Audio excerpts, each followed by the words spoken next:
Assalamualaikum warahmatullahi wabarakatuh. Perkenalkan, nama saya Gita Yulia Widiawati dari Pendidikan Administrasi Perkantoran Universitas 11 Maret Surakarta. Di sini saya akan menyampaikan mengenai topik kebijakan dan implementasi pendidikan inklusi di Indonesia. Baik, selanjutnya saya akan menjelaskan mengenai analisis kebijakan.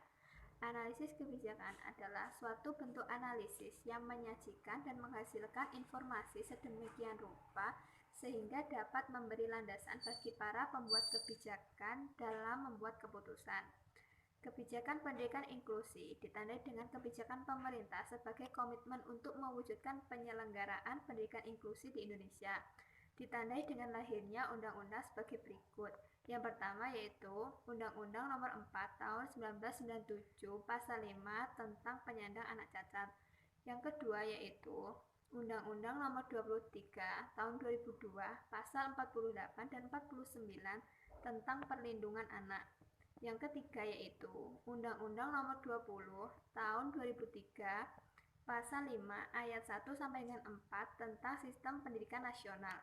Yang keempat yaitu Surat Edaran Dirjen Manajemen Pendidikan Dasar dan Menengah Kemendikmas nomor 380-C.C6-MN-2003 tanggal 20 Januari 2003. Selanjutnya yaitu Permendiknas nomor 70 tahun 2009 tentang pendidikan inklusif.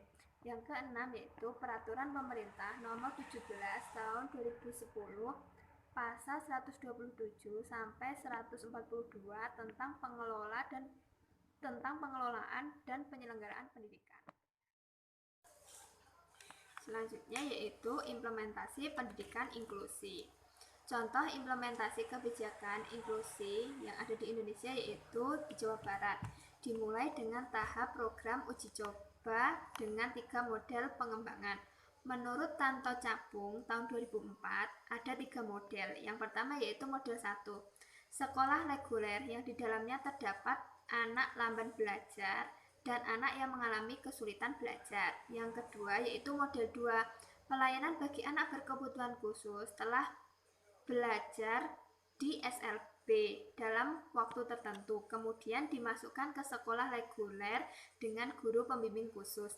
Yang ketiga yaitu model 3, diawali dengan penerimaan siswa baru di sekolah-sekolah reguler secara eksplisit menyebutkan bahwa sekolah tersebut akan menerima anak yang memerlukan kebutuhan khusus. Walaupun sudah diterbitkan kebijakan secara yuridis mempunyai kekuatan hukum, namun dalam implementasinya masih banyak persoalan-persoalan yang terjadi. Misalnya yang pertama yaitu isu pemahaman pendidikan inklusi yang masih disamakan dengan integres sehingga siswa harus menyesuaikan dengan sistem pendidikan di sekolah.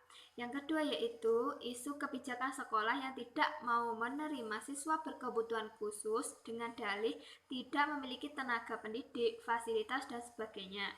Yang ketiga yaitu isu tentang proses pembelajaran. Misalnya, guru masih belum bisa menerjemahkan kurikulum yang fleksibel, menentukan tujuan sampai pada evaluasi. Yang keempat yaitu isu kondisi guru. Belum adanya guru yang memiliki kualitas memadai sebagai guru pendidikan inklusi. Yang kelima yaitu isu tentang lingkungan dan sebagainya. Dari berbagai dilema yang terjadi pada pendidikan inklusi di Indonesia, setidaknya harus segera diantisipasi dengan kebijakan-kebijakan khusus agar tidak menghalangi pelaksanaan implementasi kebijakan tentang pendidikan inklusi. Menurut Sunardi tahun 2009, ada beberapa dilema yang perlu ditangani dengan kebijakan khusus, yakni yang pertama yaitu sistem penerimaan siswa baru, khususnya di tingkat pendidikan menengah dan atas yang menggunakan nilai ujian sebagai kriteria penerimaan. Siswa hanya dapat diterima kalau hasil ujian nasionalnya memenuhi standar minimal yang telah ditetapkan oleh sekolah masing-masing. Yang kedua yaitu dijadikannya pencapaian hasil ujian nasional sebagai kriteria sekolah bermutu, bukan diukur dari kemampuan dan mengoptimalkan kemampuan siswa secara komprehensif sesuai dengan keragaman. Yang ketiga yaitu penggunaan label sekolah inklusi dan adanya peraturan pemerintah nomor 19 tahun 2005 tentang standar nasional pendidikan.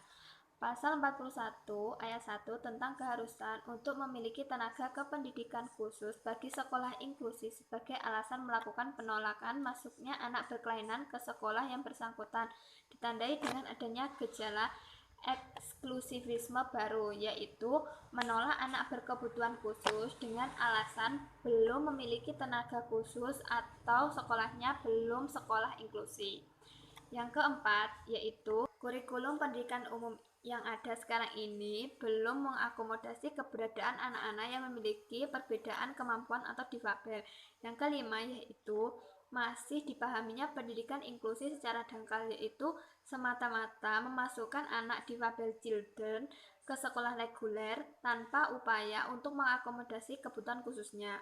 Kondisi ini dapat menjadikan anak tetap tereksklusi dari lingkungan karena merasa tersisih, terisolasi, ditolak, tidak nyaman, sedih, marah, dan sebagainya.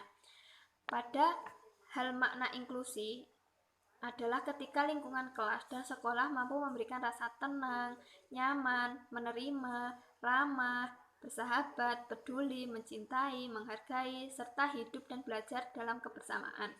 Yang keenam, yaitu munculnya label khusus yang sengaja diciptakan oleh pemerintah maupun masyarakat yang cenderung membentuk sikap eksklusivisme seperti sekolah unggulan, sekolah berstandar internasional, sekolah rintisan berstandar internasional, sekolah favorit, sekolah percontohan, sekolah akselerasi, sekolah-sekolah berbasis agama.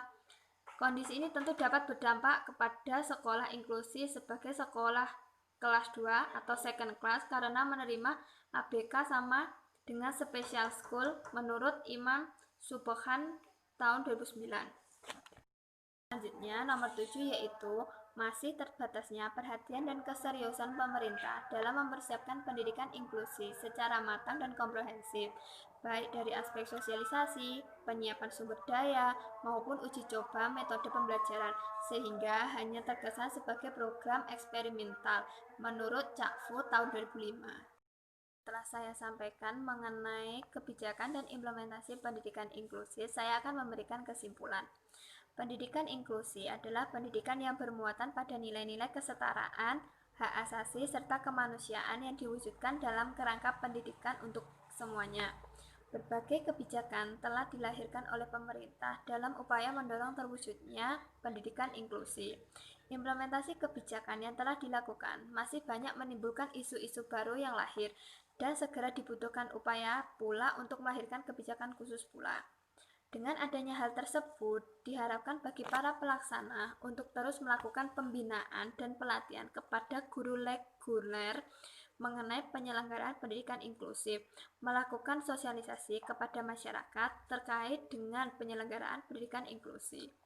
Perlu dialokasikan lagi guru pendidik khusus serta guru BK dan tenaga terapis untuk bermitra dengan guru pendidik khusus atau GPK dalam penyelenggaraan pendidikan inklusif. Sekian informasi mengenai kebijakan dan implementasi pendidikan inklusif. Kurang lebihnya saya mohon maaf. Wassalamualaikum warahmatullahi wabarakatuh. Sekian dan terima kasih.